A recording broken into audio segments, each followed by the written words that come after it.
স্নেহা, আরে এই স্নেহা, একটা অ্যান্সার বলে দে না।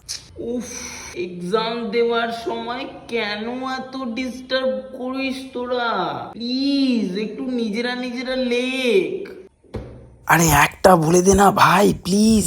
ভাই, এক্সাম দেবার সময় কেউ কারো ভাই না, okay? Sir, what are you doing? Don't you see anything? Please please take a look at here. Sneha ভাই, একবার তাকায় দিকে, শুধু তোকে অ্যান্সার বলতে হবে না। উফ, কেন বারবার আমাকে ডেকে তোরা আমার কনসেন্ট্রেশন ব্রেক করছিস? উফ, তোরা বাড়ি থেকে পড়ে আসিস না কেন? প্লিজ একটু পড়াশোনা কর এবার তোরা। সব কোয়েশ্চেন তো বই থেকেই এসেছে। আর sir, are you blind? They are disturbing me continuously. Please